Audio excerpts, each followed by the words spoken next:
Welcome back to the Career Growth Made Easy podcast. I'm your host, Craig Ansell, and we're still on a high celebrating because we hit 50 podcast episodes. That's truly amazing, and we're glad to still have you with us, the valuable, dedicated listener. Thanks for coming along.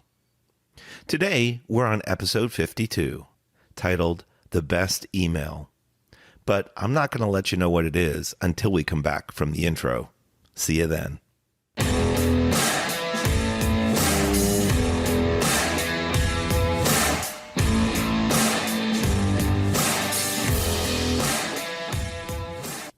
For episode 52, it's titled The Best Email. But what exactly is the best email? Hopefully, I kept your attention through the intro. I think the best email is an email that's only one page long. It's so that you don't have to scroll down on your computer or on your phone. You can open it and you almost get a sense of relaxation and comfort just by noticing that you see the intro and you see the closing line. Maybe you've been there. Hopefully you have. On the other hand, have you ever opened an email and scrolled and scrolled and scrolled just to figure out how long it was and how much time you're going to dedicate to opening it and reading it? What if, on the other hand, the email you open was short, but as you scroll just a little bit, you see attachments and forwards of information? Ugh, when's it going to stop? And how far do I have to read to comprehend what's going on here? Why couldn't they just have sent me a shorter email and get to the point sooner? I think we all struggle with that. We struggle with composing our thoughts when we verbally communicate, and we certainly struggle composing our thoughts when we text or email. The point behind email and text was to send short information when you didn't need a phone call, just get a quick message across. But over time, we've fallen back as the primary communication device being email. I think today rarely we actually pick up the phone. There's so much lost when we don't have an audible conversation. First, we don't get the energy of greeting each other, catching up, and asking how things are. Second, we don't get to hear the other person's tone, their voice, the pauses, the inflections in their voice. All these things are valuable information with how we communicate as humans. When we use email or text, for example, we can misconstrue messages quite easily. Maybe this has happened to you. For example, have you ever received a text message on your phone and something was in all capital letters? The first response I hear is typically, "This person's yelling at me." Now, what if they use some emojis or some icons? Happy face? Hey, they're in a good mood. Sad face? Not so much. An angry face? Once again, they're mad at me. And then, if they follow it with capital letters or all exclamation points, we're in deep trouble. I wonder how many text arguments and how many text ping-pong volleying messages went back and forth when, as simple as a quick phone call just to check in with the other person would have resolved the matter more quickly and more effectively. I think we all have so much to say, and with the world moving so fast, it's difficult. Then when you throw in what's going on in the marketplace, such as downsizing, we're asked to do more and do more with less. You would figure this would drive us to be more functional and more efficient, but many times it doesn't. Rather, I think our emotional side of our brain takes over. Once we're in the emotional side, we really have lost focus on the ability to stay in logical mode and communicate with data and communicate with good, solid points, but rather we oscillate back and forth in our emotional side, using a lot of adjectives and a lot of feelings in our discussions. The other day, while we were drafting an email, my son Nicholas asked me, "What's the point of your message?" Once we reviewed the stuff, all the other words around the message, we realized how much wording could be removed. That extra wording clouded the main point of the message.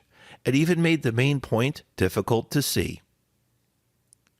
When we placed our message clearly, it was easy to pick out from all the other words, but there were still emotional tones surrounding it. When you sometimes write on a touchy subject, it's natural from the emotional side of our brain to come out. The problem is, using emotions and a lot of adjectives sometimes does not provide any value, and in fact, it can hurt our communication style, whether it's verbally or in writing. And again, that's email or text. What we needed to do was step back when we were writing the email, and we needed to remove the emotional tones so that we could focus on our ask, focus on a request, the information and data that we were looking for. If you have situations like this, you can stop yourself and say, how much of this email truly needs to be sent, and what points am I truly trying to get across? You might surprise yourself, but many times the content in the email can be shrunk down significantly. I'd like to challenge you, the dedicated listener, to take a test for the rest of May. Let's see if you can get most of your email compositions down to 1 page or less.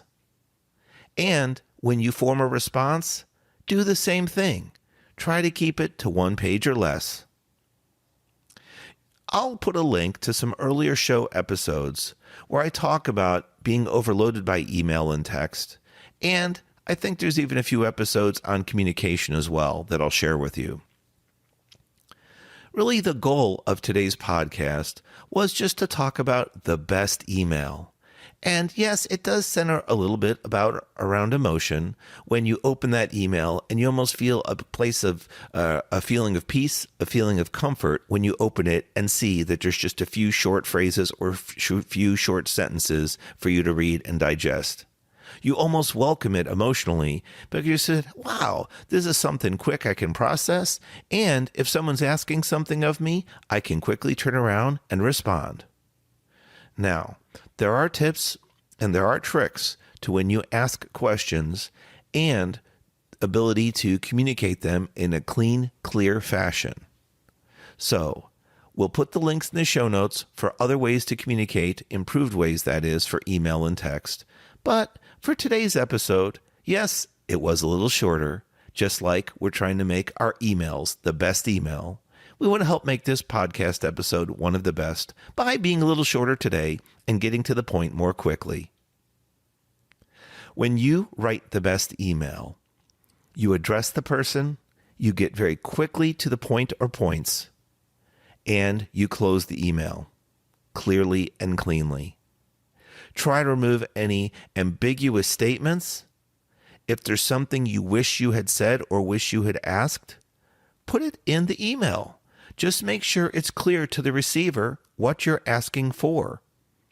If you have any specific dates or deadlines that you need responses by, don't be afraid to put those in the email also.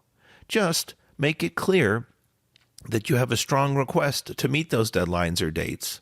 You don't have to be forceful, which could come across offensive or aggressive. There's nothing wrong with being assertive, though. People sometimes like to know, oh, I received this email and the person asked me to respond within 3 days because they have a deadline. Great, I understand their need. But if you don't put those deadlines or dates for required information, how does the receiving person know? They're not inside your head. They can't read your mind. All too often, we already know what we're seeking. We already know the deadlines, the dates, the impacts for the information that we want, but we fail to communicate it clearly to the receiver. So, before you write your next email, stop and think a while. Write a few short bullets, even on a blank email without an addressee, and just put down what are the key points you're trying to get across in bullet form.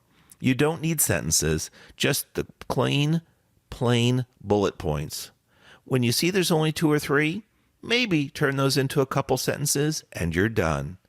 It really can be that simple to communicate clearly and not only receive, but send the best email ever. I hope today's episode made you smile and think about all the emails you've received over the years and potentially continue to receive as you listen to this podcast, and now know ways that you can improve your communication style as from composing emails as well as receiving them and responding. I hope you're doing well in the middle of May 2021. Thank you for sticking around and being a dedicated listener to the Career Growth Made Easy podcast. We're just so excited to be on our second half after episode 50. What a celebration. Have an awesome week. God bless you. This has been Craig Ansell for the Career Growth Made Easy podcast. Don't forget to subscribe. Please jump on our email list. You can do that at craigansell.com/email. And we're always looking for your information on social media. If you have some challenges you're facing or some particular difficult situations you might like help with, you can email us directly or pop on social media and ask a few questions. If there's enough interest, we might be able to put a podcast episode together specifically for you and your challenging situation. God bless you. Have an awesome week.